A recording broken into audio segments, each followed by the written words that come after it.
Dress in this traditional headwear. These turbans are made out of a very fine cotton, and Parry, you say it gets better with use. The more you wash it, it gets softer, so it feels more comfortable, and it's a little bit more porous. So, well, I thought we'd have your friend show us how he ties his turban on his head, and then maybe you would tie a turban on my head. Oh, that'd be fantastic. Okay. You've rolled your fabric in a special way. All right.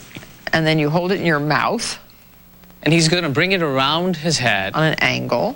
Right, and the key is to really get the first flip right. See, he's going to start turning it, and you can get clean last finishes by just... Sikh men never cut their hair nor their beards. No, they unshorn, so they don't cut hair, and they don't shave.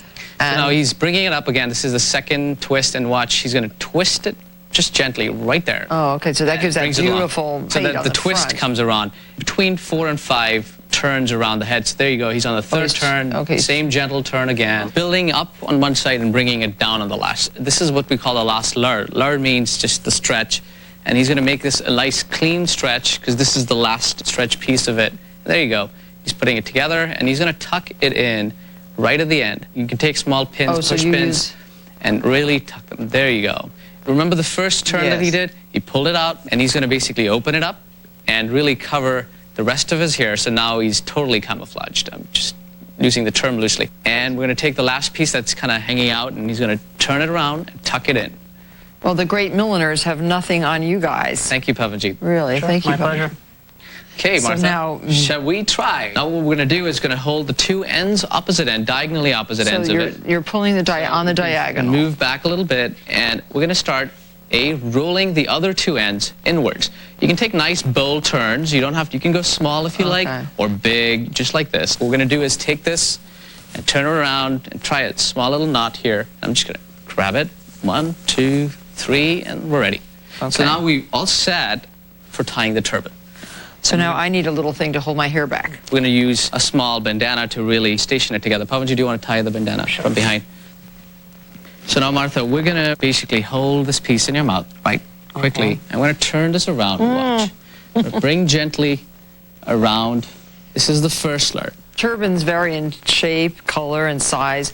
Some turbans are 50 yards of fabric long, depending on one's position in society. Now, who wears the 50 yards? So the Muslims typically wear the really long, big turbans. In Sikhs, it's not popular. The length of the turban isn't as significant. So traditionally, the larger the turban or the longer the fabric it takes, the higher the status? In Muslims. Okay. For Sikhs, this is standardized, and it's much more like 1 yard by 6 yards for a gentleman. That's right. And for a woman, maybe 3.5 or 4 yards. Yes. Yeah.